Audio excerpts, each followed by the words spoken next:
देखते भाई मैंने हूँ ऋषिमाल जे ऋषिकुल्या नदीर प्रथम जन्म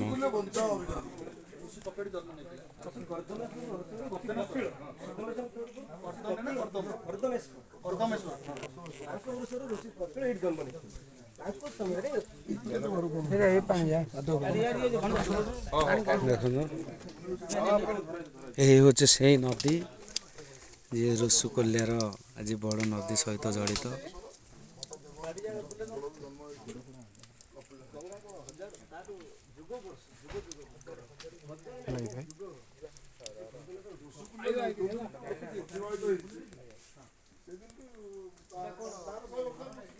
मोर सोडरा विधायक नील भाई मड़ी आज से आसी ऋषिमाल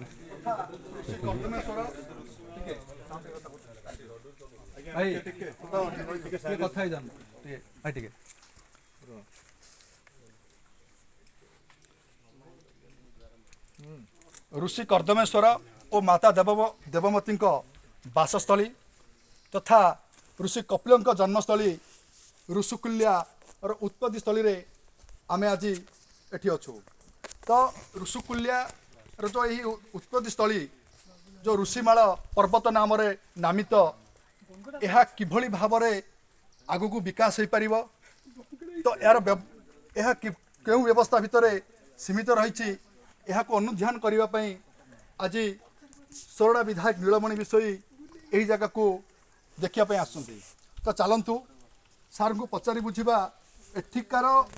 यही जो ऋषिमाला पर्वत रे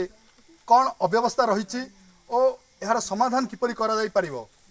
सार कौन कहिबे आज आपण एठाकू प्रथम थर आसिले तो यह क्यों भली क्यों व्यवस्था अव्यवस्था भीतर रही और यह पई कौन आगू करा जाई परिबो। ऋषि कपिल जी जन्म होते और ऋषिकुला नदी एठू जन्म नहीं परिप्रेक्षित निहती भाव गंजामवासी फुलवाणीवासी समस्त जन्म माने उत्साहित होगा आनंदित होगा कथा प्रति ध्यान देवा जरूरी अच्छी कारण आम देखू ऋषिकुला जो फुलवाणी जिलार जन्म नहीं गंजाम जिले अतिवाहित होती पुणी महासमुद्र मिशी तेणु आम आशा करुँ आम अंचल विकास ऋषि पर्वत माला आज आशीर्वाद आवश्यकता रही तेणु आम आज भिजिट आसलु जे आम सोरडा को ऋषि पर्वत माला जो रास्तार अवस्था कौन होती अनुध्यान कर आसलु ऋषि पर्वत माला पहुँचलु अनुध्यान कलु रास्ता बहुत खराब अच्छी कौटी कौटी कम चली आगू आगू आम फुल कम करूँ चेष्टा करूँ मोर जड़े मो बंधु जो कांग्रेस विधायक से अच्छा मु बीजेपी विधायक अच्छी कि विधानसभा आम सब लबी बसु से निहती आम चर्चा को आसलु आगू को विधायक बंधु को अनुरोध करी ऋषि पर्वतमाला विकास विधानसभा क्वेश्चन कराइबा पर्वतमाला ऋषि पर्वतमाला विकास केमती हम तो अनुदान केमती आसो अनुदान आसे आगू बढ़ेगा रास्ता उन्नति करवा ये अंचल पर्यटन स्थल मान्यता केमती पाइब तापर आम ध्यान देव आज यही स्थल को विजिट आसलु।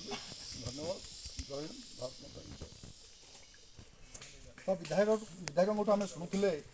आग को कौन कार्यक्रम रही जो ऋषिमाला पर्वत को किभली भाव एक पर्यटन स्थल मान्यता मिल तो चलतु यही अंचल जन स्थानीय बासिंदा अच्छा